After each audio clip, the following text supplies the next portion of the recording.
एक बार मिल करके ओम का उच्चारण करेंगे।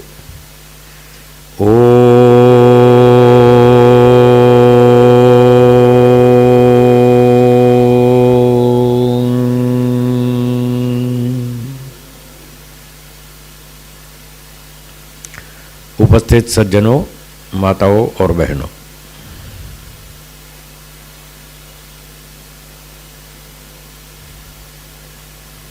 आज हम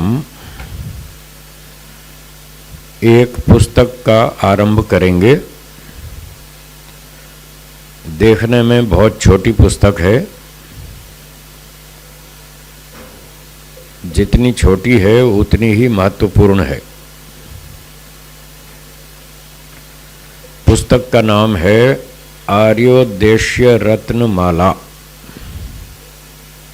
बोलिए। हाँ, महर्षि दयानंद सरस्वती जी की लिखी हुई पुस्तक है आर्योद्देश्य रत्नमाला।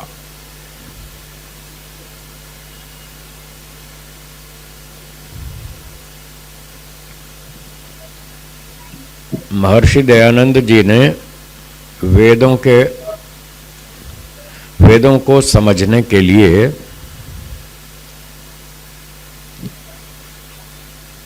मूल सिद्धांत इस पुस्तक में लिखे हैं। मूल परिभाषाएं, कुल मिलाकर इसमें 100 परिभाषाएं लिखी हैं जो वेदों में प्रयोग होती हैं। इन परिभाषाओं को समझने से वेद समझ में आएगा। अगर इन परिभाषाओं को हम ठीक से नहीं समझते तो वेद और वैदिक सिद्धांत समझ में नहीं आएगा, लोग भटक जाएंगे। इसलिए महर्षि जी ने सबकी सुविधा के लिए वेदों का सार रूप ये सिद्धांत 100 इकट्ठे किए और एक पतली सी किताब है। देखिए कितनी पतली है। इतनी पतली सी किताब में 100 हीरे मोती रख दी। तो ऐसे इसका नाम है रत्नमाला। रत्न कहते हैं उत्तम उत्तम वस्तु को, उत्तम उत्तम पदार्थ को रत्न कहते हैं। और इस पुस्तक का नाम है आर्य उद्देश्य रत्नमाला। आर्यों के उद्देश्य का अर्थ है सिद्धांत, मान्यता। आर्यों के सिद्धांतों की रत्न रूपी माला, सिद्धांत रूपी रत्न इसमें इकट्ठे किए हुए 100 सिद्धांत। ठीक है। एक एक सिद्धांत इतना कीमती है, रत्नों की तरह मूल्यवान है। तो इन सिद्धांतों को हम समझने का प्रयत्न करेंगे।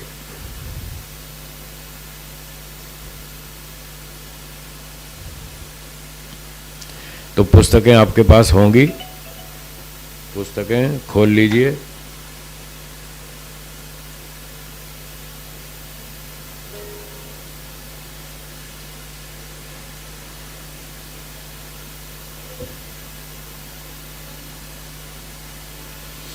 पहला सिद्धांत ईश्वर। सबसे पहला सिद्धांत है ईश्वर। संसार में जितना मतभेद, डिस्प्यूट, लड़ाई झगड़ा ईश्वर के नाम पर है, इतना मतभेद, लड़ाई झगड़ा, टकराव दुनिया में किसी वस्तु के नाम पर नहीं। सबसे अधिक झगड़ा इसी टॉपिक पर है, ईश्वर कैसा है। बहुत से लोग ईश्वर को मानते हैं, ईश्वर है। बहुत से लोग ईश्वर को नहीं मानते, साफ मना करते हैं, ईश्वर कुछ नहीं। तो ये तो दो बातें हुई, कुछ लोग मानते हैं, कुछ नहीं मानते। पर जो मानते हैं उनमें करीब करीब 2000 वैरायटीज़ हैं। मानने वालों में 2000 किस्म से 2000 तरीके से ईश्वर को मानते हैं। अगर सारे संप्रदायों की गिनती करें तो करीब करीब 2000 के आसपास होंगे। इसलिए उसमें बहुत झगड़ा है, और झगड़ा भी ऐसा है, कभी मान लो किसी बात पर मतभेद हो जाए तो कुछ लोग बुद्धिमान बैठते हैं, आपस में चर्चा करते हैं, डिस्कस करते हैं और कोई समाधान निकल आता है। मन खुला रख के, बुद्धि खुली रख करके, निष्पक्ष भाव से यदि किसी टॉपिक पर विचार, चिंतन, चर्चा की जाए तो उसका कोई ना कोई समाधान निकल आता है। पर ईश्वर का तो विषय ऐसा है, इस पे कोई चर्चा करना ही नहीं चाहता, कोई बात करके राजी नहीं है, अड़ियल हैं, अड़ियल नहीं, हम जो मानते हैं वही ठीक है, बाकी सब गलत। ईश्वर को हम ही जानते हैं, बाकी कोई नहीं जानता, बाकी सब गलत जानते हैं, सब भटके हुए लोग हैं और दूसरों को भटकाने वाले हैं। ईश्वर के विषय में ऐसी मान्यता है। अभी ऐसी चर्चा ही नहीं होती जिस टॉपिक पे, तो उसमें समाधान क्या निकलेगा। इसलिए सबसे ज़्यादा लड़ाई झगड़ा इसी टॉपिक पर है, और इसका मूल कारण है कि लोगों ने वेद पढ़ना छोड़ दिया, इसलिए भटक गए। जब से महाभारत का युद्ध हुआ, हाँ, आवाज़ नहीं आ रही? अच्छा, जूम वालों का मैसेज है, आवाज़ नहीं आ रही। अब देखिए, अब आवाज़ आ रही है? जूम वाले बताएं। संगीता बहन जी, आवाज़ आ रही है? अजी मैंने तो माइक पहना है ना, इसलिए मुझे तो आ रही है आवाज़। आपको मेरी आवाज़ आ रही है ना? हाँ, मुझे आ रही है स्वामी जी। आ रही जी, ठीक से सुनाई देता है। ठीक सुनाई दे रहा है स्वामी जी, थोड़ा कम सुनाई दे रहा है। थोड़ा कम है, हाँ, थोड़ा वॉल्यूम बढ़ा देते हैं। कान में ईयरफोन नाखी दो, कान में ईयरफोन डालेंगे तो आवाज आती है। अब देखिए, अब ठीक आ रही है? अब देखिए, थोड़ी सी इनकी वॉल्यूम बढ़ा दीजिए। जी जी जी, इनकी थोड़ी सी बढ़ा। हाँ, अब देखिए, ठीक आ रही है जी? हाँ जी स्वामी जी, आ रही है। आ रही है ना? चलो, बहुत अच्छा, धन्यवाद। कभी कभी किसी का नेटवर्क खराब होता है तो उसकी आवाज़ कट जाती है, तो वो उसकी व्यक्तिगत नेटवर्क की समस्या है। हमारे यहाँ से प्रसारण ठीक है और बहुत लोगों को आवाज़ ठीक आ रही है। चलिए, बहुत अच्छा, आगे चलते हैं। तो मैं कह रहा था, महाभारत का युद्ध हुआ तो उसके बाद वेदों का पठन पाठन बंद हो गया, लगभग बंद हो गया। कोई गिने चुने लोग मिले जो वेदों को पढ़ते रहे, और धीरे धीरे वो जो बड़े बड़े विद्वान थे वो खत्म हो गए महाभारत के युद्ध में। तो जो बचे थे वो भी ऐसे ही थे, आधे अधूरे। तब वहाँ से भिन्न भिन्न मान्यताएं शुरू हुई ईश्वर के विषय में, धर्म के विषय में। तब से ये सारी गड़बड़ शुरू हुई, और आज ये बढ़ते बढ़ते करीब करीब 2000 संप्रदाय बन चुके हैं, और ये सब अपने अपने हठ पर अड़े हैं कि हम जो मानते हैं वही ठीक है, बाकी सब गलत। इसलिए बहुत लड़ाई झगड़ा है। तो इस झगड़े का समाधान ये है कि हमें वापस लौटकर वेद पर आना होगा। अगर मैथ्स के विषय में कोई लड़ाई झगड़ा हो, दो व्यक्तियों में विचार भेद हो, तो उनको सुलझाने के लिए कौन सी किताब पढ़नी चाहिए? मैथ्स की। अगर केमिस्ट्री पढ़ें या संगीत की पुस्तक पढ़ें तो मैथ्स की समस्या तो हल नहीं होगी। तो इसी प्रकार से संगीत की समस्या हो तो संगीत शास्त्र पढ़ें, उसके आधार पे बातचीत करें, तो कोई ना कोई समाधान निकलेगा। नमस्ते माता जी, नमस्ते। गणित का प्रश्न हो तो गणित की पुस्तक देखें, प्रामाणिक पुस्तक, तो समस्या हल होगी। केमिस्ट्री का प्रश्न हो तो केमिस्ट्री की प्रामाणिक पुस्तक देखें तो कुछ समस्या हल हो जाएगी। इसी तरह से ईश्वर के विषय में जब विचार भेद हो गया तो हमको वो प्रामाणिक पुस्तक ढूंढनी होगी जिसमें ईश्वर के विषय में ठीक ठीक बातें लिखी हों। ऐसी पुस्तक वेद है, इसलिए वेद पढ़ना होगा। अब वेद है संस्कृत भाषा में, कठिन भाषा है, लोग संस्कृत जानते नहीं, तो सीधा वेद पढ़ें तो समझ नहीं आता। इसलिए महर्षि दयानंद जी ने वेदों के सिद्धांत सरल भाषा में हिंदी में लिखे, कि जो लोग वेद की बात समझना चाहते हैं, वेदों का सिद्धांत जानना चाहते हैं, वो इस हिंदी भाषा में पढ़ लें तो इससे उनको जल्दी समझ में आ जाएगा। तो हमारी सुविधा के लिए महर्षि दयानंद जी ने बहुत अच्छा पुरुषार्थ किया और वेदों के सार सिद्धांत छांट छांट कर हमारे लिए प्रस्तुत कर दिए। अब यदि लोग इस पुस्तक को भी पढ़ें तो उनको वेद की बातें समझ में आ सकती हैं, पर कोई समझे, कोई मेहनत करे, कोई समझना चाहे तो हो सकता है, न पढ़ना चाहे तो फिर उसका तो कोई समाधान नहीं है। तो इस पुस्तक में 100 परिभाषाएं बताई। सबसे पहली परिभाषा ईश्वर के विषय में है। तो अब हम आरंभ करेंगे। पहला परिभाषा, पहला सिद्धांत, ईश्वर। महर्षि जी लिखते हैं, जिसके गुण कर्म स्वभाव और स्वरूप सत्य ही हैं। जिसके मतलब ईश्वर के गुण कर्म स्वभाव और स्वरूप सत्य ही हैं। जितना हमने शास्त्रों को पढ़ा, समझा, विचार किया तो हमें यह समझ में आया कि स्वरूप किसे कहते हैं। स्वरूप का अर्थ होता है किसी वस्तु की अपनी विशेषताएं। जो उस वस्तु की अपनी विशेषताएं हैं उसको 3 भागों में बांटते हैं, गुण, कर्म, स्वभाव। इन तीनों को मिलाकर के स्वरूप कहलाता है। तो यहाँ जो महर्षि जी ने शब्द लिखे हैं, गुण, कर्म, स्वभाव और स्वरूप, तो यहाँ और शब्द का अर्थ लगाएं वा अथवा, क्योंकि ये दोनों समानार्थक हैं। गुण, कर्म, स्वभाव या स्वरूप एक ही बात है, इसलिए यहाँ और का अर्थ करेंगे या। जिसके गुण, कर्म, स्वभाव अथवा स्वरूप कहें तो कोई बात नहीं, स्वरूप कह दो। तो ये जो गुणकर्म स्वभाव हैं वो सत्य ही हैं। ईश्वर के गुणकर्म स्वभाव में कुछ भी झूठ नहीं है, बिल्कुल सत्य हैं। कौन से गुणकर्म स्वभाव? जो वेदों में लिखे हैं वो सत्य हैं, चाहे जिस किताब में जो कुछ लिखा हो वो नहीं। वेदों में जो ईश्वर के गुणकर्म स्वभाव लिखे हैं वो सब सत्य हैं। और वेदों को पढ़कर ऋषि लोग जिन्होंने खूब तपस्या की, पूरा जीवन लगाया वेदों को पढ़ने में, उनको जीवन में उतारा, आचरण किया, एक एक बात को गहराई में जाकर समझा, एकांत में जंगल में बैठकर खूब तपस्या की। ऐसे ऋषियों ने जो वेदों को समझा, उन्होंने फिर अपने शास्त्र बनाए वेदों के आधार पर।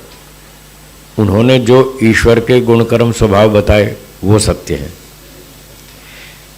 ठीक है, तो सार क्या हुआ कि ईश्वर के गुणकर्म स्वभाव जो वेदों में लिखे हैं और जो ऋषियों के ग्रंथों में लिखे हैं वो सत्य है। बस जो पुस्तकें ऋषियों ने नहीं बनाई, सामान्य विद्वानों ने बनाई या आम जनता ने बनाई, वो प्रामाणिक नहीं, उसमें गलतियां होने की पूरी संभावना है, क्योंकि वो सामान्य लोग वेदों को ठीक से नहीं समझते और सही सिद्धांत को नहीं जानते। और जो गलतियां होती हैं, जैसे हम चर्चा करते रहते हैं, न्याय दर्शन में बताया 54 प्रकार की गलतियां, वो आम आदमी नहीं जानता, उसको नहीं मालूम। आम आदमी को छोड़ो, पढ़े लिखे लोगों को भी नहीं मालूम, विद्वानों तक को भी नहीं मालूम, सामान्य विद्वानों को भी ये 54 गलतियां नहीं मालूम। इसलिए वो जो भी पुस्तक लिखते हैं उसमें गलतियां लिखते हैं, गलतियां करते रहते हैं। पकड़ेगा कौन? जो 54 गलती जानता हो वो पकड़ेगा, देखो आपने यहाँ ये गलती की, यहाँ ये गलती की। जो जानता होगा वही पकड़ेगा, जो नहीं जानता वो नहीं पकड़ पाएगा। तो इसलिए महर्षि दयानंद जी 2 चीज़ों को प्रामाणिक मानते हैं। एक तो वेद को, वो ईश्वर का वचन है, ईश्वर कभी कोई भूल गलती नहीं कर सकता, वहाँ कोई संभावना नहीं है गलती होने की, क्योंकि ईश्वर सर्वज्ञ है। गॉड इज ओमनिशिएंट, वो सब जानता है, ठीक जानता है, उसका ज्ञान पूरा है, कंप्लीट है, शुद्ध है, भ्रांति रहित है, संशय रहित है। इसलिए ईश्वर से गलती की कोई संभावना नहीं। अब मनुष्य अल्पज्य है, उससे गलती हो सकती है, होती रहती है। दिन भर लोग गलतियां करते रहते हैं और मानते भी नहीं कि मैंने गलती की है। गलती कर लेते हैं, कोई बात नहीं, पर मानो तो सही कि हाँ मुझसे गलती हुई। मानने को तैयार नहीं। तो जो गलती करता है और मानने को तैयार नहीं, उसका कल्याण नहीं हो सकता, उसका सुधार नहीं हो सकता। तो महर्षि दयानंद जी कहते हैं कि मनुष्य अल्पज्य है, वो गलती कर सकता है, परंतु यदि बंद हो गया। ओम ओम ओम ओम, हाँ चला। तो मनुष्य गलती कर सकता है। एक शर्त पे मनुष्य गलती से बच सकता है, जब वो अपना विचार तो अलमारी में ताले में बंद कर दे, अपना विचार बंद कर दे और वेद पढ़कर बोले, ईश्वर की बात बोले, ईश्वर की बात समझ करके ठीक ठीक फिर बोले, ईश्वर की बात ही बोले, तो गलती से बच पाएगा, नहीं तो नहीं बच पाएगा, क्योंकि उसमें तो बहुत कमियां हैं। तो ऋषि लोग क्या करते हैं, वो अपनी बुद्धि तो ताले में रखते हैं बंद, अपनी बात कुछ नहीं कहते। वो वेदों को भी पढ़ते हैं सारा दिन, वर्षों तक पूरा जीवन लगाते हैं वेदों में, मन को शुद्ध करके वेदों को ठीक ठीक समझते हैं। देखिए, सत्य को समझने के लिए एक बहुत बड़ी शर्त है, अंतःकरण की शुद्धि होना। क्या बोला? जिसका अंतःकरण मन शुद्ध नहीं है, उसको सत्य समझ में नहीं आएगा। सत्य को समझने के लिए मोटे मोटे 3 कारण, उनमें से सबसे पहला कारण मन शुद्ध होना चाहिए। चालू भाषा में कहें तो ईमानदारी होनी चाहिए। जिसके मन में शुद्धता है, ईमानदारी है, वो सत्य को समझना चाहता है, उसको सत्य समझ में आएगा। जो समझना ही नहीं चाहता, उसको सच्चाई समझ में नहीं आएगी, उसको तो अपना हठ पूरा करना है। तो जो हठी है उसको सत्य समझ में नहीं आएगा, ये पहली शर्त। दूसरी शर्त, उसका आईक्यू लेवल अच्छा ऊंचा होना चाहिए, बुद्धि का स्तर ऊंचा होना चाहिए, तब वो सत्य को समझ पाएगा। क्योंकि सत्य में कुछ बातें सरल होती हैं, कुछ कठिन भी होती हैं। कठिन बात को समझने के लिए आईक्यू लेवल चाहिए, ये दूसरी शर्त। और तीसरी शर्त ये है कि उस व्यक्ति को जिस विषय में वो सत्य को समझना चाहता है, उस विषय में कुछ अध्ययन, स्टडी भी होनी चाहिए, बैकग्राउंड भी तो होनी चाहिए।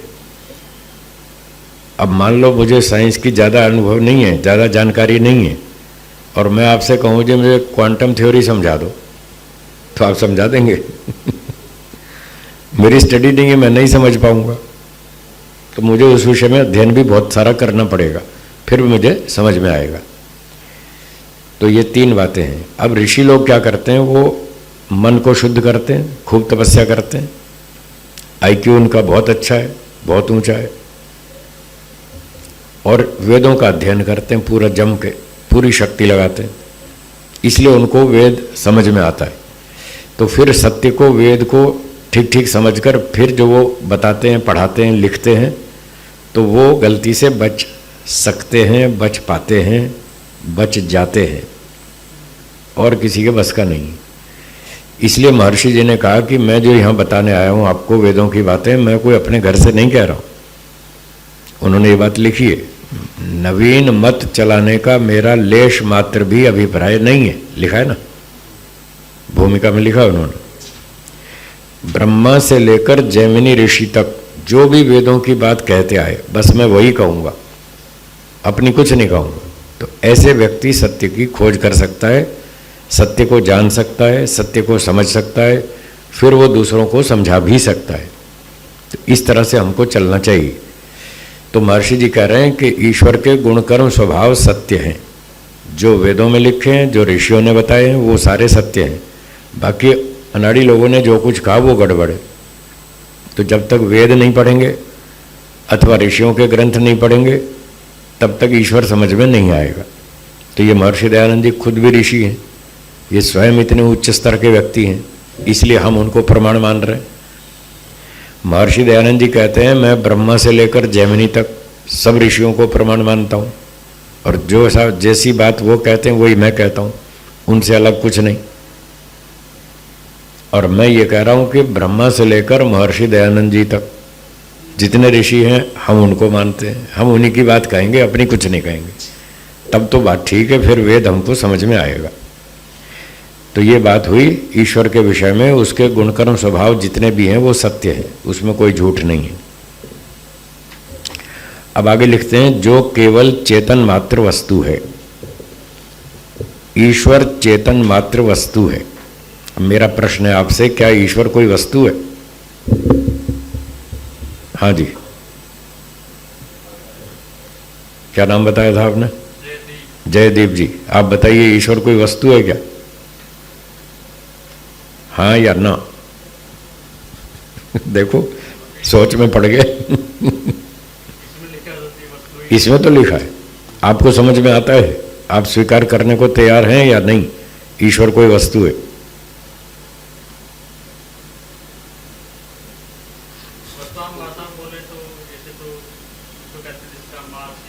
हाँ, अब ये साइंस वाले हैं, साइंटिस्ट हैं, तो ये तो साइंस की भाषा बोलेंगे ना। तो वस्तु से कहते हैं जिसमें कुछ मास हो, वॉल्यूम हो, धक्का मारती हो, सॉलिड हो, लिक्विड हो, गैस हो, प्लाज्मा हो, ऐसी होती वस्तु। अब ईश्वर ना तो सॉलिड है, पत्थर की तरह सॉलिड नहीं है, पानी की तरह लिक्विड नहीं है, हवा की तरह गैस नहीं है, और प्लाज्मा भी नहीं है। तो अब बताओ ईश्वर को वस्तु कैसे माने? साइंस की परिभाषा के आधार पर ईश्वर को वस्तु नहीं माना जाएगा, वो वस्तु सिद्ध नहीं होता। और महर्षि दयानंद जी कह रहे हैं ईश्वर एक वस्तु है, तब टक्कर हो गई ना। तो इसको सुलझाना पड़ेगा। साइंस की जो परिभाषा है वो अधूरी है, इनकम्प्लीट है। क्यों अधूरी है? क्योंकि वेदों के अनुसार 3 पदार्थ अनादि हैं। कितने? 3। और उन 3 में से साइंस केवल एक वस्तु को जानती है, 2 को जानती नहीं। ना तो साइंस में कहीं ईश्वर मिलेगा आपको, ना कहीं आत्मा लिखा मिलेगा। पूरी फिजिक्स पढ़ लीजिए, केमिस्ट्री पढ़ लीजिए, कहीं पर भी आपको ईश्वर और आत्मा का नाम नहीं मिलेगा। तो 3 में से वो 2 चीज़ तो जानते ही नहीं, एक ही वस्तु को जानते हैं, मटेरियल्स। हम उसको प्रकृति बोलते हैं, साइंस वाले उसको मटेरियल कहते हैं। तो जो केवल एक वस्तु को जानते हैं तो उनकी जो परिभाषा होगी वो एक वस्तु तक ही सीमित रहेगी, दूसरी तीसरी वस्तु को वो जानते ही नहीं।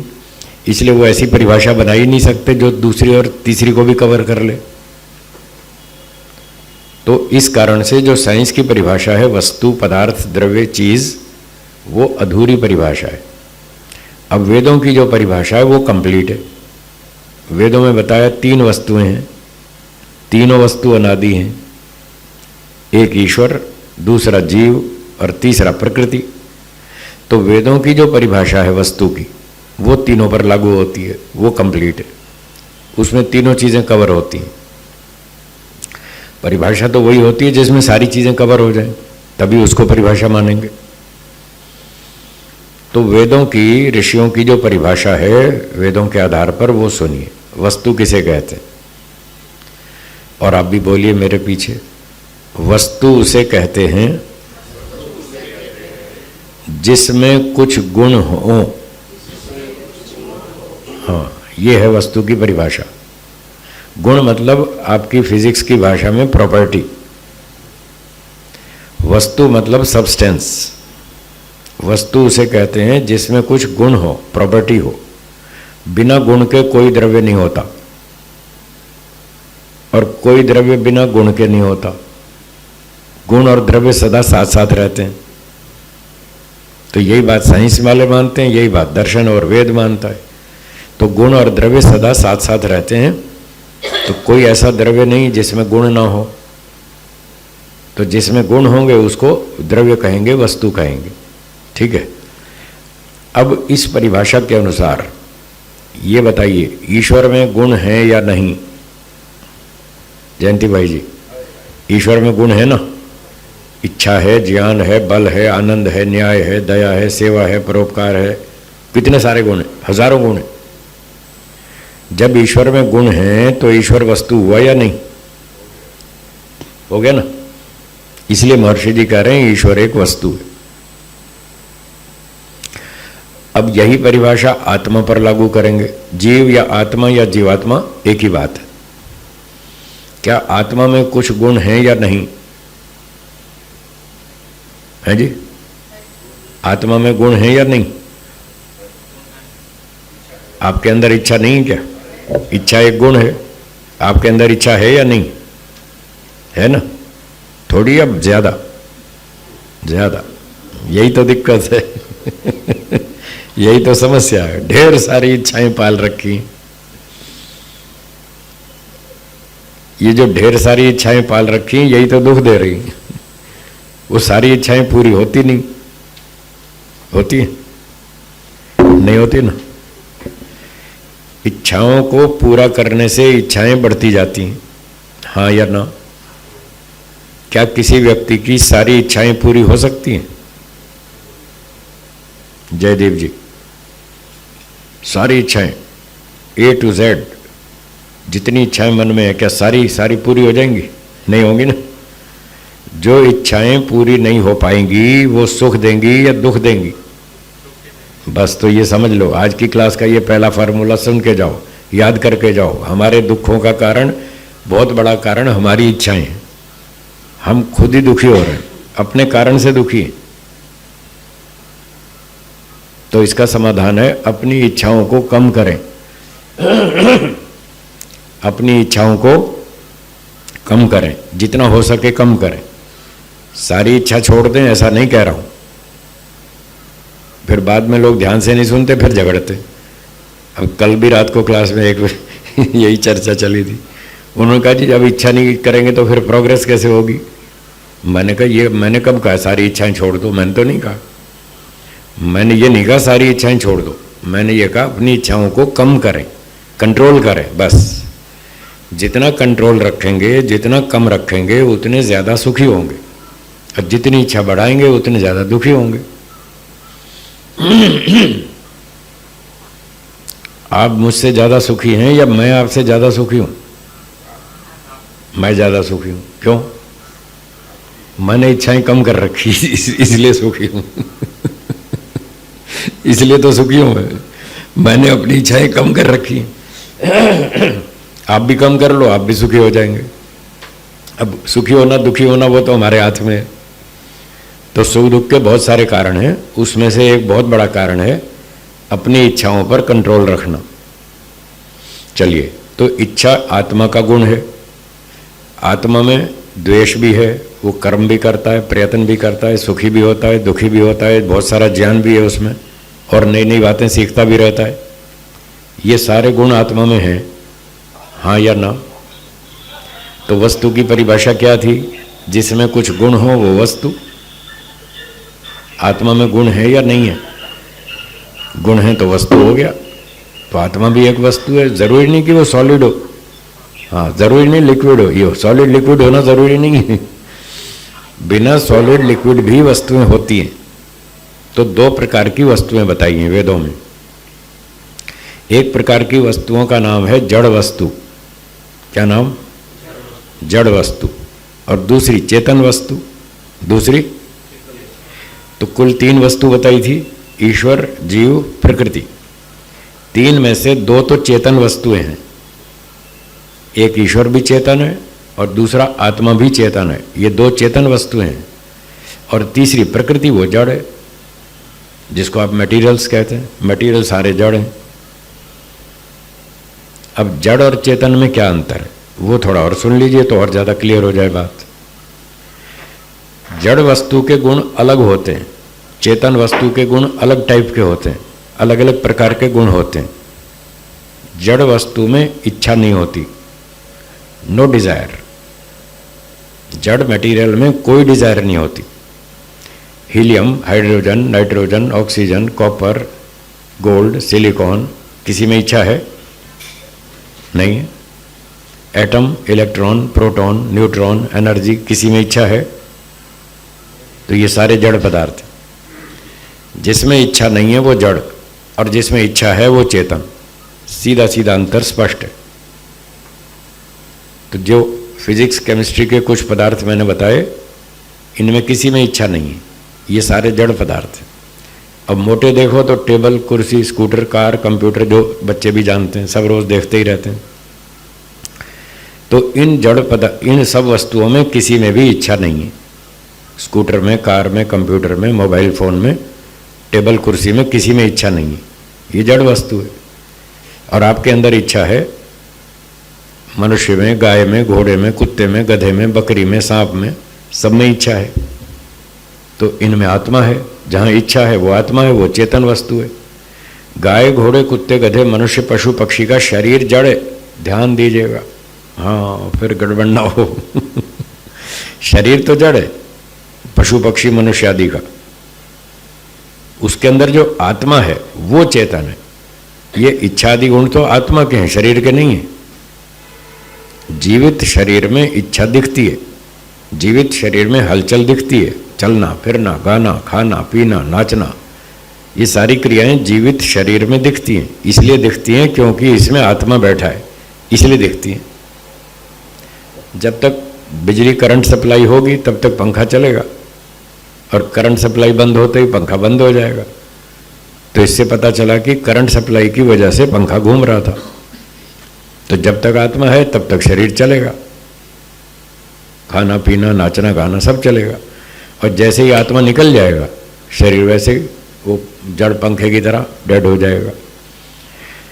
तो ये इच्छा आदि जो गुण है ये चेतन आत्मा के हैं, शरीर के नहीं है। शरीर में क्रिया जरूर है। हाँ जी, क्या बोला, ध्यान से दोहराइए। क्रिया तो है शरीर में, पर इच्छा उसकी नहीं है। गति तो है, गति जड़ वस्तु में होती है, पर इच्छा नहीं होती। और वो गति होती है इच्छा के कारण। उसका कारण एक इच्छा है, दूसरा कारण प्रयत्न है, सेल्फ एफर्ट्स। वो चेतन आत्मा का गुण है। तो एक इच्छा गुण है, एक प्रयत्न गुण है। प्रयत्न का मतलब सेल्फ एफर्ट, वो स्वयं गति करता है। जड़ पदार्थ कोई भी स्वयं गति नहीं करता। इस बात को न्यूटन्स लॉ ऑफ मोशन में पहले नियम में बताया। एक बॉडी बताई, एक फोर्स बताई, दो चीज बताई ना। A body in a state of rest or of motion will continue in its state of rest or of motion until an external force is applied। ठीक है ना। तो जो बॉडी है वो जड़ पदार्थ है, वो तब तक नहीं हिलेगी जब तक उस पर आप फोर्स नहीं लगाएंगे। वो फोर्स क्या है, वो चेतन है। तो वो भी दो तरह की वस्तुएं स्वीकार कर रहे हैं। अब साइंस वालों को दिखती है नहीं दिखती वो जाने, पर न्यूटन तो कह रहे हैं उनको तो दो चीज दिखती हैं, एक बॉडी है, एक फोर्स है। तो ये शरीर क्या है, बॉडी, और आत्मा क्या है, फोर्स है। वो इसको चलाता है। अब जब फोर्स निकल गई तो बॉडी डेड पड़ी है यूं की यूं। तो शरीर जड़ वस्तु है, आत्मा चेतन है। और इसी तरह ईश्वर भी चेतन है। ईश्वर में भी इच्छा है, जैसे हमारे अंदर इच्छा है, ईश्वर में भी इच्छा है। इच्छाएं दो प्रकार की होती हैं। कितने प्रकार की? एक स्वार्थ की इच्छा, एक परोपकार की इच्छा। हाँ बोलिए, कौन कौन सी? दो तरह की इच्छाएं होती हैं। आत्मा में दोनों तरह की इच्छा है, स्वार्थ की भी है, परोपकार की भी है, दोनों है। ईश्वर में एक प्रकार की है, सिर्फ परोपकार की इच्छा है, उसमें स्वार्थ की नहीं है। उसमें स्वार्थ की इच्छा क्यों नहीं है? इसलिए नहीं है कि उसमें एक भी कमी नहीं है। क्या बोला? कमी नहीं है। जिसमें कमी होती है उसमें स्वार्थ की इच्छा होती है, वो अपनी कमी को पूरा करना चाहता है। तो हम आत्मा हैं, आत्मा में तो बहुत सारी कमियां हैं, स्वभाव से ही कमियां हैं। इसलिए जीवात्मा स्वभाव से स्वार्थी है। क्या बोला? उस स्वभाव से ही स्वार्थी है, सदा से स्वार्थी है, सदा रहेगा। उसका स्वार्थ कभी खत्म नहीं होगा, क्योंकि उसकी कमियां कभी खत्म नहीं होती, वो स्वाभाविक है। तो अब जो जीवात्मा है वो स्वभाव से स्वार्थी है। वो कोई भी काम करेगा पहले सोचेगा मुझे क्या फायदा है। कोई भी काम करने से पहले वो सोचेगा इससे मुझे क्या मिलेगा। अगर मुझे कुछ नहीं मिलेगा तो मैं काम नहीं करूंगा। यही तो स्वार्थ है। मुझे कुछ तो मिलना चाहिए, रोटी दो, कपड़ा दो, मकान दो, पैसा दो, किराया दो, भाड़ा दो, सम्मान दो, मेडल दो, मिठाई दो, मोक्ष दो, कुछ तो दो भाई। वो संसार का सुख नहीं देते, ना दो पर मोक्ष तो दो। अब उसको कहा जाए ना तो तुम्हें मोक्ष मिलेगा ना तुम्हें मिठाई मिलेगी, कुछ नहीं मिलेगा, तो वो कहेगा मैं काम क्यों करूंगा मैं भी नहीं करूंगा। इसलिए जीवात्मा स्वभाव से स्वार्थी है। जब भी कोई काम करता है पहले सोचता है इसमें मुझे क्या मिलेगा, क्योंकि उसमें स्वभाव से कमियां हैं। क्या ईश्वर में कोई कमी है? कोई कमी नहीं है, इसलिए वो स्वार्थी नहीं है। वो हमेशा दूसरों के भले के काम करता है, उसको परोपकार कहते हैं। पर उपकार, दूसरे का भला। वो बंद हो गया लगता है।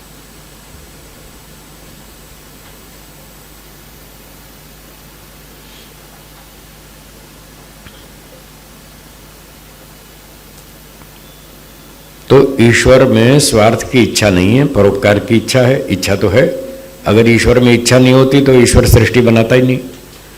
आप जो भी काम करते हैं पहले इच्छा करते हैं, तब आप उस काम को शुरू करते हैं। अगर इच्छा नहीं हो तो नहीं करेंगे। मान लो आपका दोस्त कहे चलो यार घूमने चलते हैं गार्डन में, आप कहें नहीं यार आज इच्छा नहीं, तो आप तो घूमने भी नहीं जाएंगे। अगर इच्छा नहीं हो तो घूमने भी नहीं जाएंगे। खाने की इच्छा नहीं है तो खाना भी नहीं खाएंगे। आप कहेंगे अभी भूख नहीं है, अभी 1-2 घंटा रुको बाद में खाएंगे, अभी इच्छा नहीं है। इच्छा के बिना कोई कर्म नहीं होता, न जीवात्मा कर सकता न ईश्वर, कोई भी नहीं कर सकता। ये सिस्टम है काम करने का। पहले इच्छा होनी चाहिए, फिर उसमें बुद्धि, योग्यता, ताकत, एनर्जी वो होना चाहिए, फिर वो प्रयत्न करे, फिर काम होता है। तो ईश्वर में इच्छा है, ज्ञान है, प्रयत्न है, बहुत सारे गुण हैं जो चेतन के हैं। इन गुणों के कारण आत्मा भी चेतन है, ईश्वर भी चेतन है। ये दो चीजें चेतन है। और जो प्रकृति है वो जड़ है, उसके गुण अलग हैं। ये सॉलिड है, लिक्विड है, गैस है, प्लाज्मा है, ये धक्का मारती है, रिएक्शन करती है, चोट मारती है। ये जड़ वस्तु के गुण हैं जो ईश्वर में नहीं है, चेतन आत्मा में भी नहीं है। आत्मा में 3 ग्राम भार नहीं है कोई भार ही नहीं है उसमें वेट आत्मा में कोई वेट नहीं, न ईश्वर में भी कोई भार नहीं। भार किस में होता है? जिसमें एटम होते हैं उसमें भार होता है। अब ना ईश्वर में एटम्स हैं ना आत्मा में एटम्स हैं, मटेरियल है ही नहीं, इसलिए उसमें भार नहीं है। और दूसरे हजारों गुण हैं ईश्वर में, आत्मा में भी कई सारे गुण हैं। तो सार क्या हुआ कि ईश्वर एक वस्तु है, वो चेतन वस्तु है, उसके गुण अलग प्रकार के हैं। आत्मा भी चेतन वस्तु है, उसके गुण भी अलग प्रकार के हैं। और ये प्रकृति, ये जड़ वस्तु है, इसमें अलग गुण है, इसमें इच्छादि गुण नहीं होते। ठीक है, क्लियर हो गया? तो महर्षि जी कह रहे हैं ईश्वर चेतन वस्तु है, जड़ नहीं है। आज देखो ईश्वर को जड़ बना रखा है सारी दुनिया में। भारत से अमेरिका तक कितनी फोटो मूर्ति पूजा चल रही है, ये सब जड़ पदार्थ हैं। अब वेद पढ़ते होते तो यहाँ नहीं भटकते, वेद पढ़ना छोड़ दिया, अब जड़ को ईश्वर माने बैठे। कितनी भारी भूल है। इस भूल से बचना हो तो फिर चेतन ईश्वर को समझना पड़ेगा, तो इस गलती से बच सकते हैं। अब आगे बढ़ता हूं। ईश्वर चेतन मात्र वस्तु है तथा जो एक संख्या में ईश्वर एक है, 2 3 4 5 10 20 नहीं है। आप क्या मानते हैं, ईश्वर एक है या बहुत सारे? एक। हाँ, बोलने को सब एक कहते हैं, और घर में जाके देखो तो 10 फोटो मिलेंगी मूर्तियां मिलेंगी 8 10 12 15 बोलने को एक है, व्यवहार में अनेक। तो ये सब गड़बड़ है, क्योंकि वो ईश्वर को समझ नहीं पा रहे ठीक से। तो महर्षि दयानंद जी कह रहे हैं वेदों में लिखा है ईश्वर एक है। अथर्ववेद के मंत्र हैं जिनमें बताया स एक एव, ईश्वर एक ही है, न द्वितीय न तृतीय न चतुर्थ न भी पंचम। ईश्वर 2 नहीं है, 3 नहीं है, 4 नहीं है, 5 नहीं है, 6 नहीं है, 7 नहीं है, 8 नहीं है, 9 नहीं है, 10 नहीं है। गिनती भी सिखा दी, 1 से 10 तक गिनती भी सिखा दी, और गिनती सिखाकर ये बता दिया ईश्वर एक है, 2 4 5 10 20 नहीं है। ठीक है जी। तो संख्या में ईश्वर केवल एक है, आत्माओं की संख्या तो बहुत है, असंख्य है, उसकी तो हम गिनती भी नहीं कर सकते, हमारी समझ से बाहर है। वैसे लिमिटेड तो है संख्या, सीमित है, निश्चित है, फिक्स्ड है, ना एक घटती है ना एक बढ़ती है, उतनी की उतनी रहती है। जैसे आपका साइंस का नियम है, मैटर को ना क्रिएट कर सकते हैं ना डिस्ट्रॉय कर सकते हैं, हाँ या ना? तो अगर मैटर को आप क्रिएट नहीं कर सकते तो क्या मैटर बढ़ेगा? नहीं बढ़ेगा, उतना ही रहेगा। अगर डिस्ट्रॉय नहीं कर सकते तो घटेगा भी नहीं, तब भी उतना ही रहेगा। तो जैसे मैटर को ना घटता है ना बढ़ता है, उतना ही रहता है, फिक्स्ड। आत्मा भी ना पैदा होती है ना मरती है, वो भी उतनी रहेगी संख्या में, ना एक कम होगी ना एक बढ़ेगी। तो इससे पता चल गया आत्माओं की संख्या निश्चित है, पर वो बहुत अधिक है, हम समझ नहीं पाएंगे, हमारी समझ से बाहर है। तो संख्या में ईश्वर एक है, आत्माएं बहुत अधिक, ऐसे एटम्स भी बहुत अधिक है, उनकी संख्या भी हमारी समझ से बाहर है।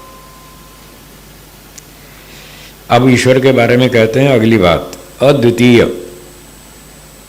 ईश्वर एक तो है, साथ साथ अद्वितीय। अद्वितीय का अर्थ है उस जैसा दूसरा कोई नहीं है, उसके लेवल का, उसके इक्विवेलेंट, 100% सिमिलर ईश्वर जैसा कोई भी नहीं है। अपने ढंग का वो एक ही है। अंग्रेजी में क्या कहते हैं? यूनिक। यूनिक कहते हैं ना, जो वस्तु अपने ढंग की केवल एक ही हो उसको यूनिक बोलते हैं। तो ईश्वर यूनिक है, वो अपने ढंग का केवल एक ही पदार्थ है। तो एक व्यक्ति ने पूछा, जी जब एक कह ही दिया था फिर अद्वितीय क्यों कह रहे हैं? तो इसका उत्तर था, वो एक का मतलब था दो नहीं है, दो का निषेध करना था, तीन का निषेध करना था। 2 3 4 5 10 संख्या का निषेध करने के लिए तो एक बोला, ठीक है। अब अद्वितीय का मतलब उस जैसा, उस लेवल का भी दूसरा नहीं है। दूसरे पदार्थ तो हैं, जीवात्मा ईश्वर से अलग है और बहुत सारे हैं जीवात्मा। ये प्रकृति है, मटेरियल्स, ये भी बहुत लंबी चौड़ी है। इतना बड़ा ब्रह्मांड है, अरबों खरबों गैलेक्सीज हैं, एक एक गैलेक्सी में अरबों खरबों स्टार्स हैं, सोलर सिस्टम्स हैं, बहुत लंबी चौड़ी दुनिया। तो ईश्वर के अलावा दूसरे पदार्थ भी हैं, पर उसकी क्वालिटी जैसे नहीं है, उसके लेवल के नहीं है, उसके समतुल्य नहीं है, ये कहना चाहते हैं, इसलिए अद्वितीय शब्द लिखा। अब लोगों ने, जैसे मैंने बताया, ऋषियों के ग्रंथ पढ़ने छोड़ दिए, वेदों को पढ़ना छोड़ दिया, इसलिए भटक गए। उन्होंने गलत अर्थ कर दिया अद्वितीय का। उन्होंने कहा संसार में केवल एक ही वस्तु है, द्वितीयम नास्ति, दूसरी वस्तु है ही नहीं, ओनली वन, ऐसा बोल दिया। ये गलत है। इसका अर्थ ओनली वन नहीं है, उसके इक्विवेलेंट नहीं है, ये अर्थ है इसका, उसके तुल्य नहीं है। उससे छोटी योग्यता वाले तो हैं बहुत सारे। ये प्रकृति और जीवात्मा ईश्वर से कम योग्यता वाले हैं, पर उनकी सत्ता अलग है। तो जिन लोगों ने यह कहा कि ईश्वर अद्वैतवाद, जिसको अद्वैतवाद बोलते हैं, उनका अर्थ होता है कि दूसरी कोई वस्तु नहीं है, केवल ब्रह्म ही है, तो वो वेदों को बदनाम कर रहे हैं, गलत सिखा रहे हैं। वेदों में ऐसा नहीं लिखा कि एक ब्रह्म ही है, दूसरी कोई वस्तु नहीं है।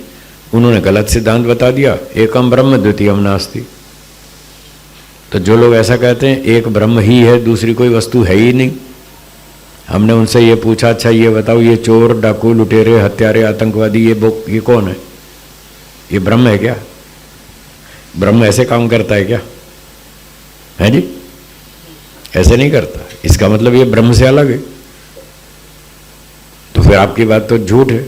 आप कहते हो ब्रह्म के अलावा कुछ है ही नहीं, ये तो झूठ है। ब्रह्म के अलावा चोर डाकू बहुत है। तो ये कौन है चोर डाकू? ये जीवात्मा है। इसलिए आत्मा की सत्ता ब्रह्म से अलग है। ब्रह्म कभी बुरे काम नहीं करता, और आत्मा दोनों तरह के करता है, अच्छे भी करता है बुरे भी करता है। देखो कितनी सारी चीज़ें बना दी, रेडियो, टीवी, कंप्यूटर, हवाई जहाज़, telephone, mobile phone, satellite phone, और पता नहीं क्या क्या चीज़ें बना रखी। तो ये सारी मनुष्यों ने बनाई, बुद्धिमानों ने बनाई। तो ये अच्छे काम भी किए, और चोरी डकैती लूट मार बुरे काम भी करते हैं ये। तो आत्मा अच्छे भी कर्म करता है, बुरे भी करता है, दोनों तरह के करता है। ईश्वर केवल अच्छे ही करता है, वो बुरे कभी नहीं करता। आत्मा कभी सुखी होता है, कभी दुखी होता है। ईश्वर कभी भी दुखी नहीं होता। ईश्वर दुखी कभी नहीं होता, सदा आनंद में रहता है, मस्त रहता है। आत्माओं को भ्रांति होती रहती है, संशय होता रहता है, पर ईश्वर को कभी भ्रांति होती है? उसको भ्रांति कभी नहीं होती, संशय कभी नहीं होता, उसका ज्ञान बिल्कुल शुद्ध रहता है। इसलिए आत्मा अलग है, ईश्वर अलग है, दो अलग अलग चीज़ें हैं।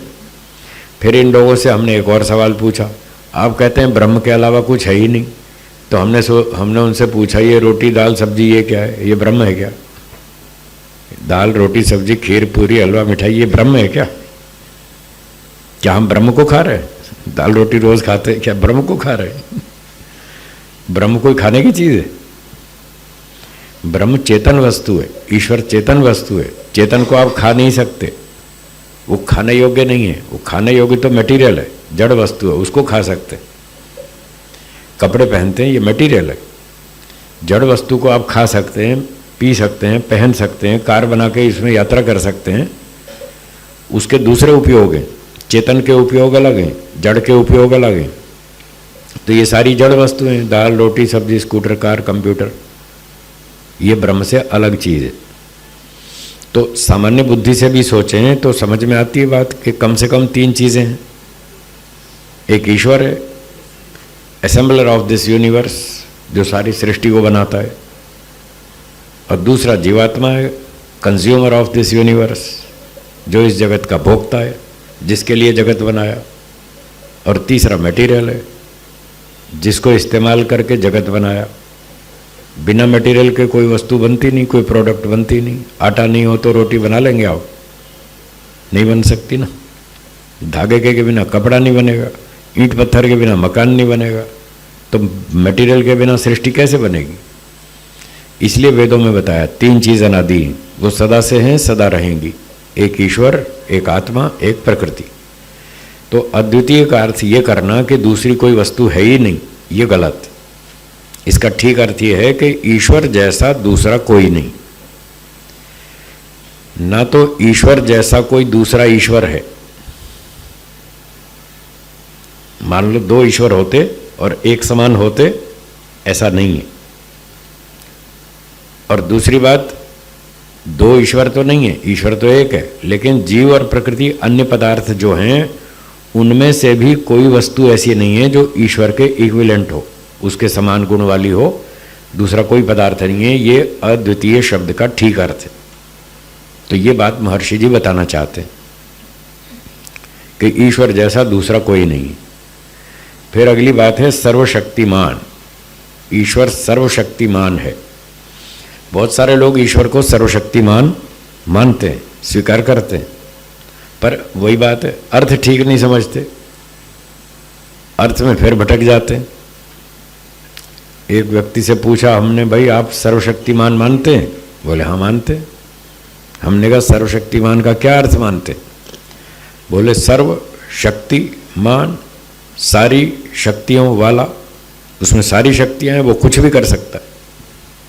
बस यहीं गड़बड़ कर दी कुछ भी कर सकता है, उसमें सारी शक्तियां हैं, वो कुछ भी कर सकता है। हमने कहा अच्छा, अगर वो कुछ भी कर सकता है तो ये बताइए क्या ईश्वर अपने आप को मार सकता है? बोलिए हाँ या ना। ईश्वर अपने आप को मार सकता है? बोलिए। नहीं मार सकता।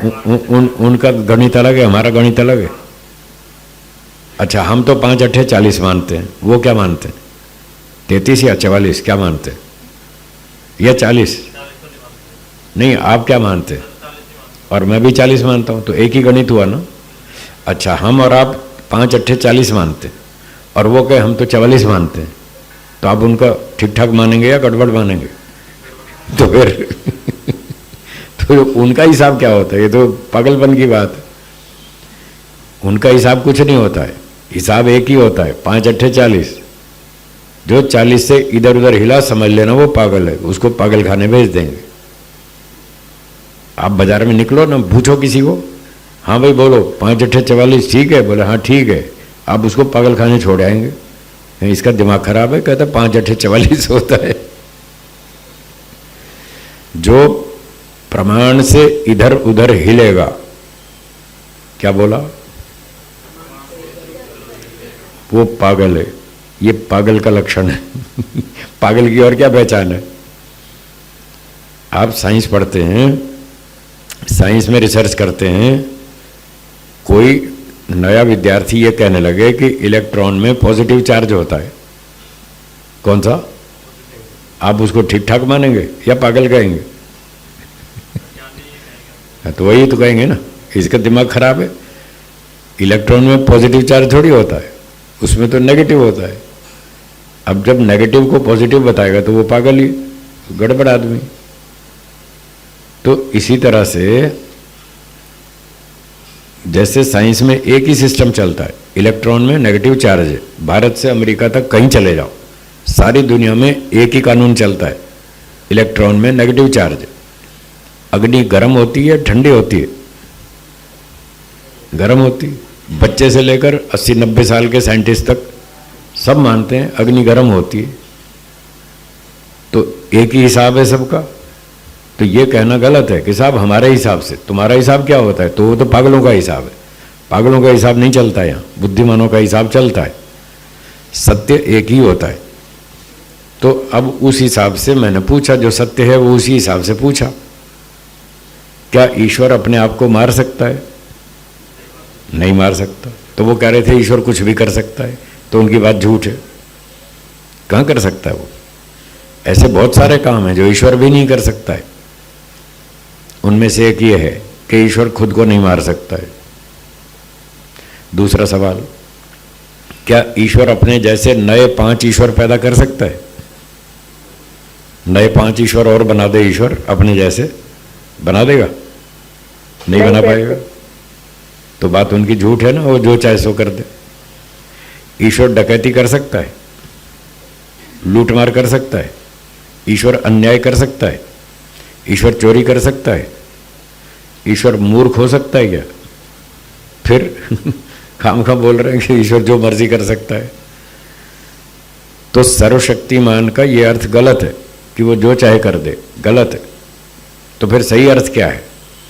सही अर्थ ये है कि ईश्वर को जितने काम करने हैं वो स्वयं कर लेता है। ईश्वर को जितने काम करने हैं वो सारे काम स्वयं कर लेता है, दूसरे की मदद नहीं लेता। इसलिए वो इस सेंस में वो सर्वशक्तिमान है। उसके पास सारी शक्तियां कंप्लीट हैं, हमारे पास तो नहीं है। हम तो इसलिए दूसरे की मदद लेते हैं। अब हमको ये माइक्रोफोन चलाना है, हमको ठीक से नहीं आता, तो हमने इनकी सहायता ली ना, भाई आप आओ हमारी हेल्प करो, सब लोगों को सुनाना है तो हमारा सिस्टम ठीक कर दो। इन्होंने कर दिया, ये उस लाइन में एक्सपर्ट है।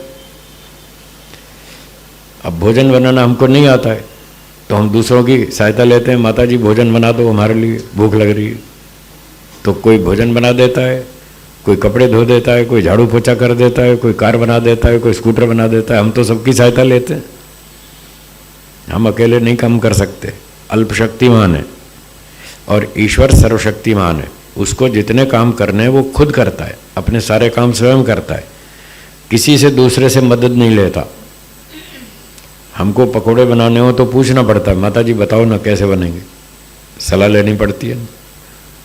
ईश्वर को जब सूर्य बनाना हो तो किसी से सलाह लेता है, भाई बस बताओ थोड़ी सलाह दो यार, सूर्य कैसे बनेगा है, समुद्र कैसे बनेगा ये बताओ। और मुझे शार्क मछली बनानी है, वो कैसे बनाऊं, थोड़ा उसकी सहायता दो। उसके पास नॉलेज कंप्लीट है, किसी से कोई सलाह नहीं लेता, कोई सहायता नहीं लेता, ना तो नॉलेज की ना एनर्जी की। हमको एक भारी सामान उठाना है, उसका वजन 50 किलो है और हम अकेले उठा नहीं सकते, तो हम दूसरे की सहायता लेते हैं, आओ भाई थोड़ा हाथ लगाओ ना, ये भारी चीज़ है उठा के वहाँ रखनी है। तो हम दूसरे की सहायता लेते हैं, भार उठाने में सहायता लेते हैं, वस्तु बनाने में सहायता लेते हैं, जानकारी में सहायता लेते हैं, कितनी सारी लेते हैं। ईश्वर के पास सब चीज़ें कंप्लीट हैं, उसको कोई सहायता नहीं लेनी पड़ती किसी भी तरह की। तो सारी शक्तियाँ उसके पास हैं, अपने काम करने की, ये मतलब है सर्वशक्तिमान का। ये नहीं कि वो चाहे जो कर दे। तो पहला अर्थ ये हुआ सर्वशक्तिमान का कि वो अपने कार्य स्वयं कर लेता है, दूसरे की सहायता नहीं लेता। इसके पीछे दूसरी बात यह है, सर्वशक्तिमान के अंतर्गत दूसरी भावना यह है कि जो ईश्वर जो काम करता है वो असंभव कार्यों को नहीं करता। सर्वशक्तिमान होते हुए भी इम्पॉसिबल काम नहीं करेगा। जैसे रोटी बनती है तो आटे से बनती है, क्या आटे के बिना रोटी बन सकती है? वो असंभव है। इसी तरह से क्या प्रकृति के बिना सृष्टि बन सकती है? नहीं बन सकती, असंभव है। तो ईश्वर भी इस असंभव कार्य को नहीं करेगा, बिना मटेरियल के जगत को नहीं बनाएगा। अपने काम स्वयं करेगा, एक बात, और असंभव कार्यों को नहीं करेगा, दूसरी बात। तीसरी बात, फिर बंद हो गया।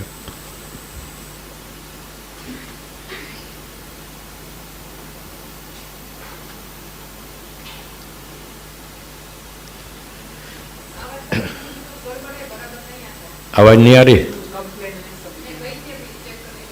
अच्छा, आवाज देखो जी, कुछ सुधार करें आवाज में।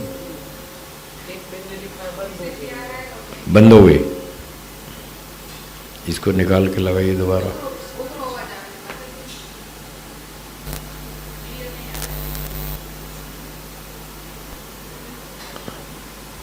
हाँ, अब देखिए आवाज ठीक है? ठीक आई आवाज? ठीक है, हाँ बता रहे ठीक है। चलो 34, ठीक है, बहुत अच्छा, बढ़िया बढ़िया। ओम ओम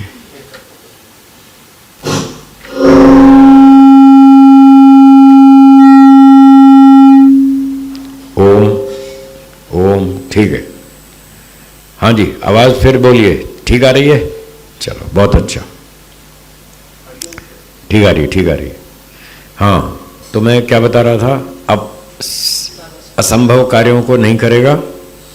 और तीसरी बात, अपने काम खुद करेगा, असंभव कार्यों को नहीं करेगा। तीसरी बात यह है, अपने गुण कर्म स्वभाव के विरुद्ध कामों को नहीं करेगा। जैसे पहले उदाहरण दिए थे, चोरी करना, डकैती करना, लूटमार करना, ये ईश्वर के गुण कर्म से विरुद्ध है, ऐसे काम नहीं करेगा। कर सकता है, ईश्वर डकैती नहीं कर सकता, कर सकता है, पर वो करेगा नहीं। कर तो सकता है। आप ताला तोड़ सकते हैं कि नहीं? पर आप तोड़ेंगे? नहीं तोड़ेंगे। तोड़ तो सकते हैं, कैपेसिटी तो है, पर आप नहीं तोड़ेंगे। तो ईश्वर भी सब काम कर सकता है, पर वो नहीं करेगा, उसके गुण कर्म के विरुद्ध है। 3 बात हो गई। एक और चौथी बात, चौथी बात यह है कि वो जीवात्माओं के कामों को नहीं करेगा। कुछ काम हमारे लिए छोड़ दिए ईश्वर ने, खेत में हल चलाओ, वो हमारा काम है। ईश्वर हमारे खेत में हल नहीं चलाएगा। मान लो एक दिन आप बीमार हो जाएं, घर में आप अकेले हैं, रोगी हो गए और आपको खिचड़ी बनानी है, पर शरीर में शक्ति नहीं है, बुखार आ गया 104 डिग्री फ़ारेनहाइट, और आप भगवान से प्रार्थना करें, देखो भगवान जी मैं आपका बहुत भगत हूँ और रोज़ आपकी भक्ति करता हूँ, आज तो मेरे घर में कोई नहीं है, मैं अकेला हूँ और मुझे बुखार है 104 डिग्री का, मैं खिचड़ी नहीं बना पा रहा हूँ, आज तो मेरी खिचड़ी बना दो। बोलो बना देगा? नहीं बनाएगा।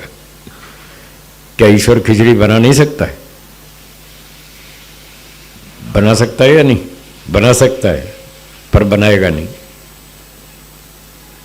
ये मनुष्यों का काम है, उसके लिए छोड़ दिया। भाई कुछ काम तुम भी तो करो, सारा काम मैं करूंगा तो तुम क्या करोगे?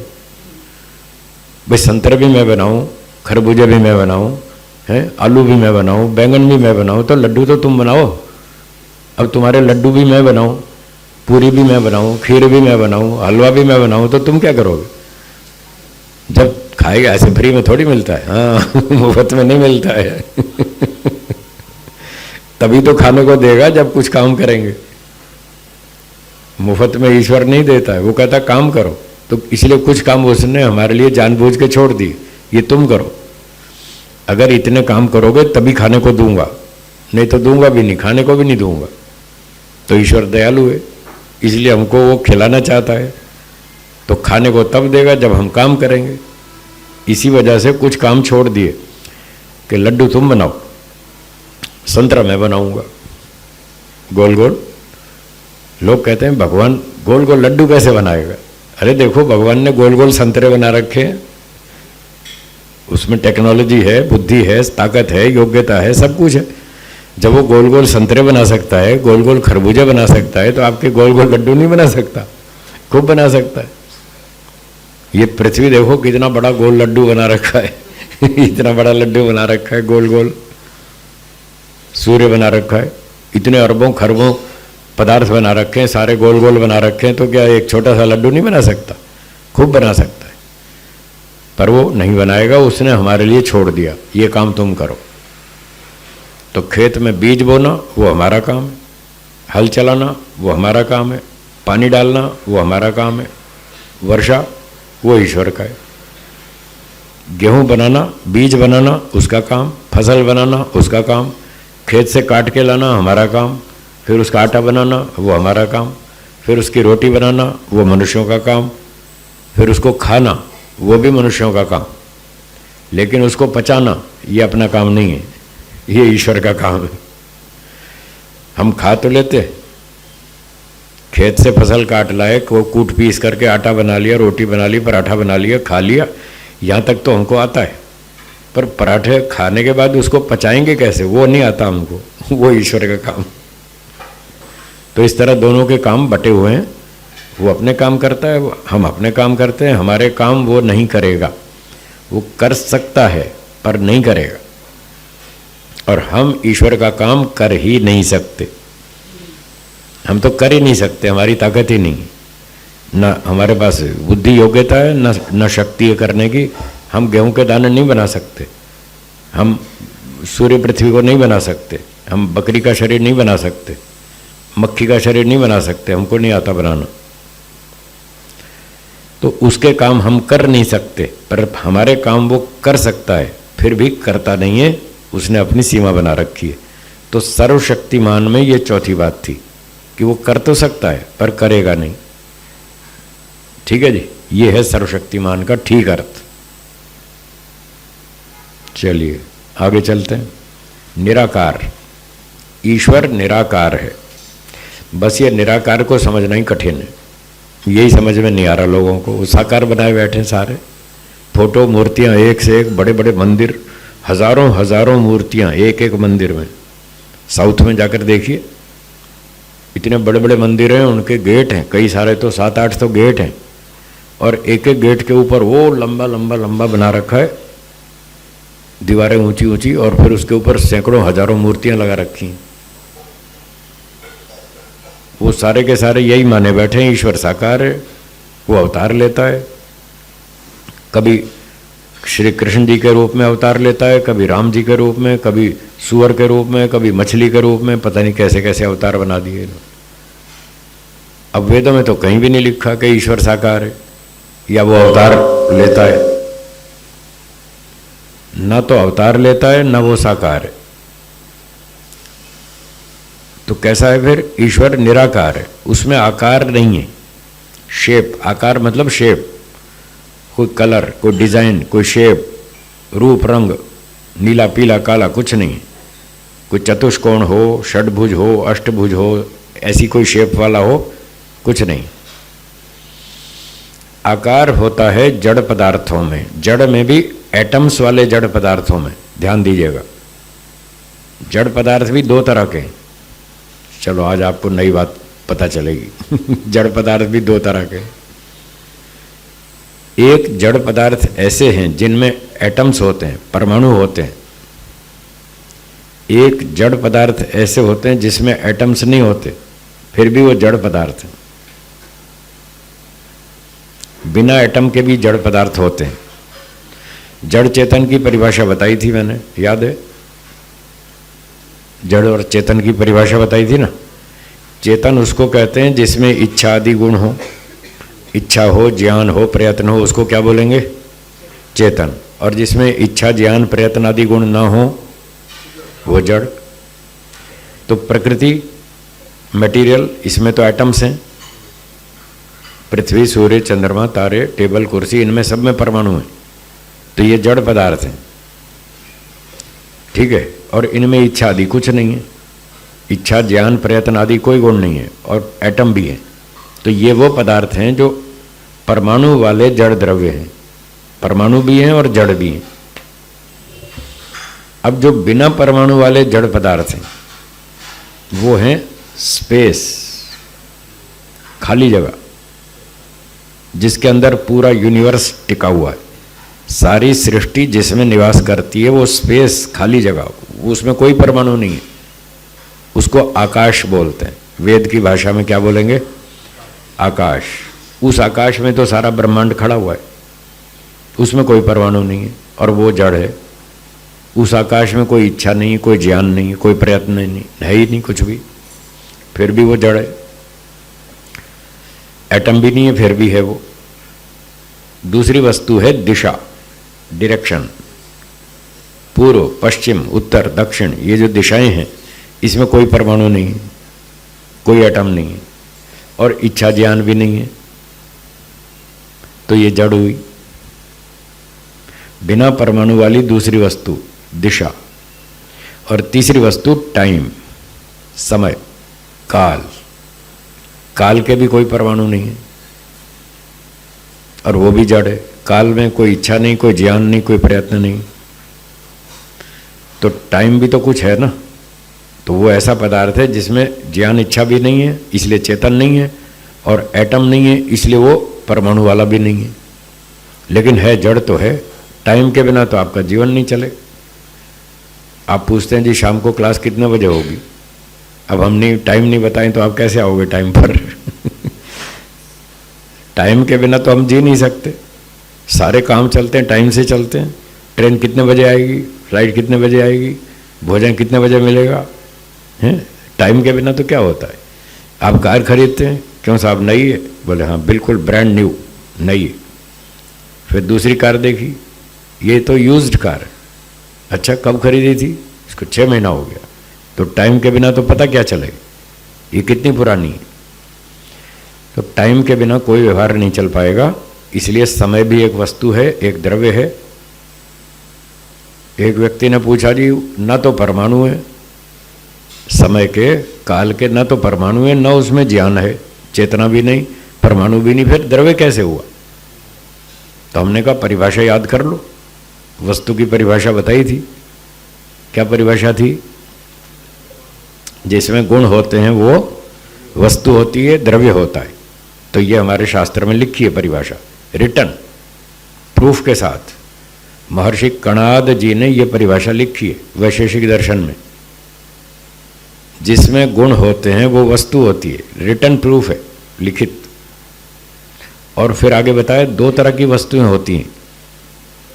एक तरह की वस्तुएं होती हैं जिनमें केवल गुण होते हैं, और दूसरी वस्तुएं ऐसी होती हैं जिनमें गुण के साथ साथ क्रिया भी होती है, मोशन, गति, वो भी होती है। गति होना कंपलसरी नहीं है, गुण होना कंपलसरी है, वो अनिवार्य है। यदि गुण नहीं है तो कोई वस्तु नहीं है, गुण है, क्रिया ना हो तो भी वस्तु है। इसलिए कंप्लीट परिभाषा है, जिसमें गुण होते हैं वो वस्तु होती है। अब बताइए समय, काल में गुण है या नहीं? आप कहते हैं ये वस्तु नई है, ये वस्तु पुरानी है। ये नई पुरानी क्या है? काल का ही तो व्यवहार है, इसके बिना आप नई पुरानी नहीं बोल सकते। आप कहते हैं साहब आप रोज तो टाइम पर आते हैं, आज लेट आए। ये लेट जो कह रहे हैं ये क्या है? ये समय का ही तो व्यवहार है, इसके बिना आप समय ना हो तो आप लेट नहीं कह सकते, जल्दी नहीं कह सकते। एक ट्रेन रोज लेट आती है और आज वो जल्दी आ गई बिफोर टाइम, तो आप बिफोर टाइम कैसे कहेंगे अगर टाइम कोई चीज़ ना हो तो? तो समय एक वस्तु है, उसमें गुण हैं, उसमें नयापन, पुरानापन, जल्दी, देर से, एक साथ, ये सारे व्यवहार किए जाते हैं। और ऐसे ही दिशा, दिशा भी एक वस्तु है, उसमें भी दूरी और निकटता, ये व्यवहार चलते हैं। बंबई से सूरत नज़दीक है, अहमदाबाद दूर है, हाँ या ना। अब ये दिशा का व्यवहार है। एक ही तरफ दो चीज़ें हैं, एक जल्दी आती है, एक देर में आती है, एक पास में एक दूर है। तो जो पहले आती है वो पास में है। ये दिशा की दृष्टि से पास और दूर ये व्यवहार है। और वो काल की दृष्टि से है, नया है, ये पुराना है। भूतकाल में आज से 150 वर्ष पहले महर्षि दयानंद सरस्वती जी थे, 150-200 साल पहले थे। और श्री कृष्ण जी कब थे? 5000 साल पहले। तो हमारे नज़दीक कौन है, श्री कृष्ण जी या श्री महर्षि दयानंद जी? वो नज़दीक हैं। ये काल की दृष्टि से दूरी और निकटता, ये दो गुण बताए वैशेषिक दर्शन में। तो जब गुण हैं तो द्रव्य हुआ, और इसके बिना आपका व्यवहार नहीं चल सकता। तो महर्षि कणाद जी ने 3 पदार्थ ऐसे बताए जिनमें परमाणु नहीं होते, लेकिन वो वस्तु है और जड़ वस्तु है। दिशा, काल और आकाश, ये 3 चीज़ें ऐसी हैं जिनमें कोई परमाणु नहीं है, एटम कुछ नहीं है, और फिर भी वो व्यवहार, उसके बिना व्यवहार नहीं चल सकता, इसलिए उनको वस्तु माना। आकाश का गुण है शब्द। शब्द जो मैं बोल रहा हूं, वो स्पेस में ही तो रहता है शब्द। ये स्पेस का गुण है, शब्द गुण। जब स्पेस में दो चीज टकराएगी तो शब्द होगा, हाँ या ना? दो चीज टकराने से शब्द होता है। देख लो, प्रत्यक्ष आपके सामने। जब दो चीजें ऐसे टकराती हैं तो साउंड पैदा होती है, ध्वनि पैदा होती है। साउंड पैदा होने के 3 कारण बताए वैशेषिक दर्शन में। एक तो संयोग, ये संयोग। एक विभाग, कपड़ा फाड़ो आवाज आएगी, कागज फाड़ो आवाज आएगी। दीपावली पे बच्चे बम फोड़ते हैं, कितने जोर की आवाज आती, वो फटते हैं ना, कागज टुकड़े टुकड़े फटते हैं, अलग होते हैं, तो उसमें आवाज पैदा होती है। तो संयोग से, विभाग से और शब्द से, शब्द की तरंगें एक दूसरे को पैदा करती जाती हैं। मैंने एक शब्द बोला, उससे पहली तरंग पैदा हुई, उसने दूसरी तरंग को पैदा किया, साउंड वेव को, उसने तीसरी को, उसने चौथी को। आपके कान तक आते आते तो 250 हो गई अब तक। यहाँ से कान तक आपके पहुँचते पहुँचते जो मेरा शब्द आपके कान में पहुँचा, वो तो 250वीं तरंग है, और फिर आगे भी जा रहा है। वो उनके कान में तो 500 नंबर पे जाएगी, 500 नंबर की तरंग उनके कान पे जाएगी। तो इस तरह ध्वनि एक दूसरे को उत्पन्न करती जाती है, ध्वनि तरंगें। तो शब्द से शब्द की उत्पत्ति होती है, संयोग से होती है, और विभाग से। 3 तरह से होती है। अब ये शब्द आकाश का गुण कैसे हुआ? जब दो चीज़ों में संयोग होता है, ये टकराव होता है, तब ध्वनि पैदा होती है। तो ये जो टकराव होता है, क्या बिना गति के टकराव हो सकता है? ये 2 हाथ हैं, ये दूर दूर है, और इनमें गति ना हो तो क्या ये टकराएंगे? बिना गति के तो नहीं टकराएंगे ना, गति करनी पड़ेगी। तो गति होगी तब ये 2 हाथ टकराएंगे ऐसे। अब ये बताइए, जो गति होती है, मोशन, वो स्पेस में होती है या बिना स्पेस के? इसलिए आकाश में गति होती है, फिर गति के कारण 2 चीज़ें टकराती हैं, और टकराने से ध्वनि पैदा होती है। इसका मतलब वो स्पेस में हुई, आकाश में हुई। ये सारा सिस्टम कणाद मुनि जी ने बता रखा वैशेषिक दर्शन में। पोस हो गए, म्यूट हो गए आप। क्या हो गया?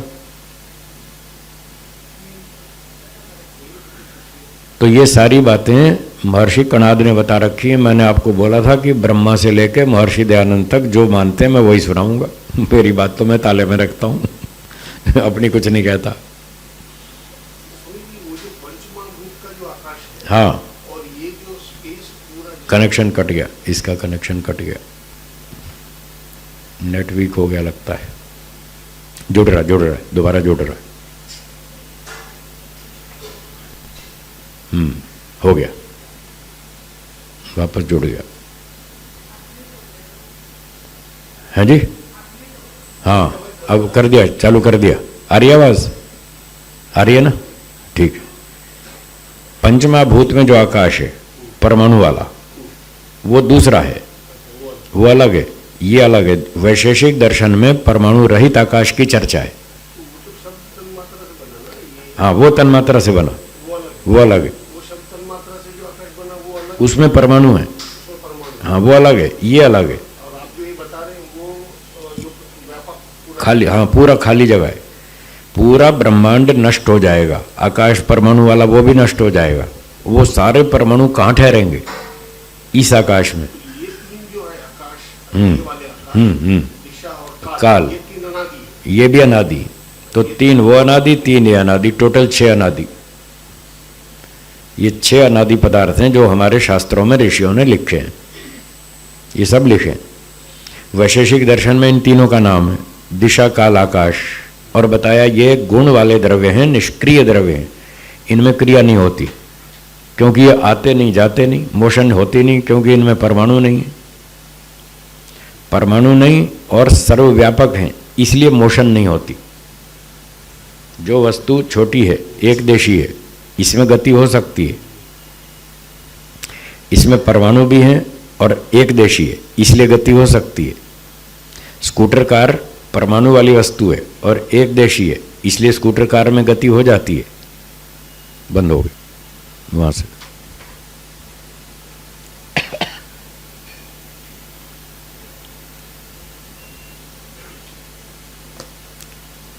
ईश्वर, उसमें परमाणु नहीं है लेकिन वो सर्वव्यापक है इसलिए वो हिलता नहीं, आता नहीं, जाता नहीं, वो सर्वव्यापक है। तो दिशा, काल, आकाश भी सर्वव्यापक है ईश्वर के समान। 4 चीजें सर्वव्यापक हैं, ईश्वर, दिशा, काल, आकाश। इसलिए चारों गतिहीन हैं, इनमें हिलना डुलना नहीं होता। जैसे हाथ हिल रहा है, ये हाथ हिल रहा है, ये एक देशी है इसलिए वो हिलता है।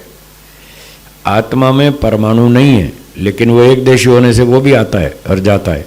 दिल्ली, पंजाब, हरियाणा, बंबई, गुजरात, महाराष्ट्र, देश विदेश घूम आता है। वो एक देशी है इसलिए वो गति कर लेता है। ईश्वर सर्वव्यापक है, वो नहीं हिलता डुलता। ठीक है, और कोई शंका हो तो बोलिए।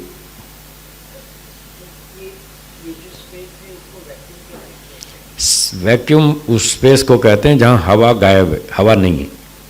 हवा नहीं है, स्पेस तो है, उसका नाम वैक्यूम एरिया। ठीक है,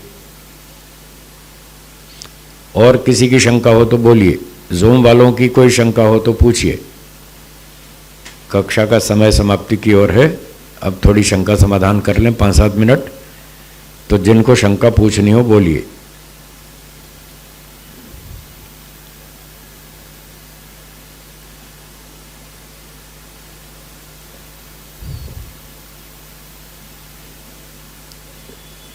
है कोई शंका ज़ूम वाले सज्जन लोगों?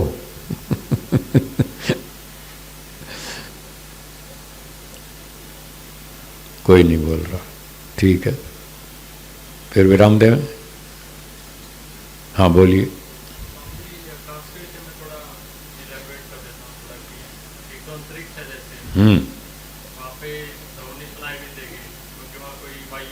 ठीक है, ठीक है, आसपास है। तो ये तो परमाणु वाला स्पेस है। ठीक है, वो बिना परमाणु वाला स्पेस है, अंतरिक्ष जो है। हाँ जी, वो बिना परमाणु वाला तो ओमनी प्रेजेंट हर जगह है। और ये जो आकाश है परमाणु वाला, ये भी पूरे ब्रह्मांड में फैला हुआ है। जहाँ तक यूनिवर्स है ना, यूनिवर्स की सीमा है, वहाँ तक ये भी फैला हुआ है, आकाश वाला, परमाणु वाला आकाश। वो जो अंतरिक्ष में हमको आवाज़ नहीं सुनाई देती, वहाँ पर सुनाई इसलिए नहीं देती कि वहाँ पर साउंड के लिए ट्रैवलिंग मीडिया नहीं है, हवा नहीं, इसलिए नहीं सुनाई देती।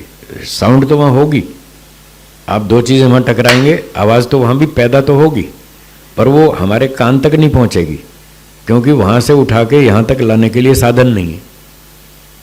एक्सपेरिमेंट करना हो तो एक वैक्यूम क्रिएट कर लो, एक बॉक्स में सारी हवा निकाल लो, एक माइक्रोफोन रख दीजिए उसमें, और एक डंडी अंदर से माइक्रोफोन पे टच कीजिए यूँ, जैसे ही टच करेंगे आपकी सुई घूमेगी, लेकिन ना सुई वो बताएगी कि हाँ साउंड हो रही है।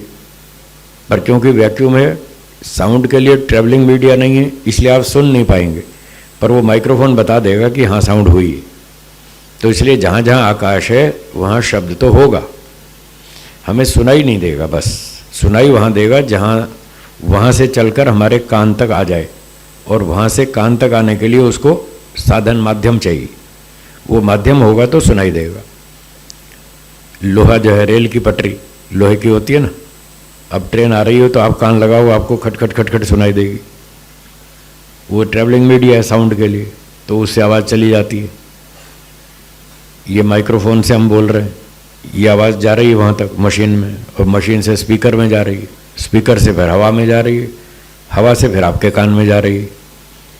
तो लोहा, लकड़ी, ये जो सॉलिड आइटम्स हैं, ये साउंड के ट्रैवल मीडिया हैं, ये साउंड को ले जाएंगे। पानी है, पानी, वाटर लेवल, वाटर जो है, वाटर के अंदर जो तरंगें होती हैं पानी में, वो भी साउंड को ट्रैवल कराती हैं। वो हमने रोजड़ में एक्सपेरिमेंट किया था। वहाँ पानी के तालाब में घुस गए, 2 पत्थर ले लिए और अंदर डुबकी मारी और 2 पत्थर टकराए तो उनकी आवाज़ सुनाई दी। तो पानी के कारण भी वो ध्वनि तरंगें आ जाती हैं हमारे पास। एक लकड़ी ली, लाठी, 6 फीट की लाठी, और जो घड़ी टिक टिक टिक टिक करती है ना, वो टिक टिक वाली घड़ी पकड़ ली और लाठी के एक किनारे पर घड़ी रख दी और दूसरा किनारा उसके कान में लगा दिया। अब बोले भाई देखो टिक टिक सुनाई देती है? उसने कहा सुनाई देती है। तो लकड़ी भी साउंड को ले जाती है, पानी ले जाता है, हवा ले जाती है, बिजली ले जाती है। ये सारी बिजली ले जा रही है ना, इलेक्ट्रोमैग्नेटिक वेव्स जो हम प्रसारण कर रहे हैं रेडियो से, टीवी से और टेलीफोन से, सारा जो भी चल रहा है पूरा नेटवर्क, ये सब साउंड को ले जाता है। पर जहाँ कोई भी ट्रैवलिंग मीडिया नहीं होगा वहाँ कुछ नहीं सुनाई देगा, वो कान तक हमारे आवाज़ नहीं आएगी, जबकि वहाँ आवाज़ उत्पन्न हो जाएगी, ध्वनि उत्पन्न हो जाएगी, क्योंकि वहाँ आकाश है इसलिए।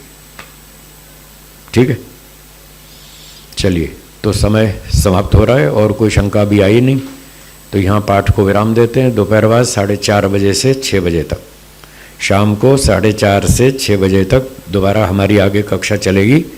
आप सबसे निवेदन है उस कक्षा में पधारें, सही समय पर आएँ, अधिक से अधिक लाभ उठाएं। एक बार ओम का उच्चारण करेंगे।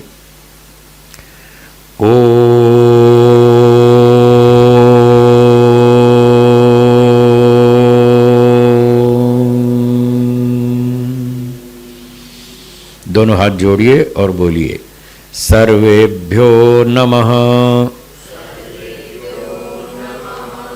सबको सादर नमस्ते जी। धन्यवाद।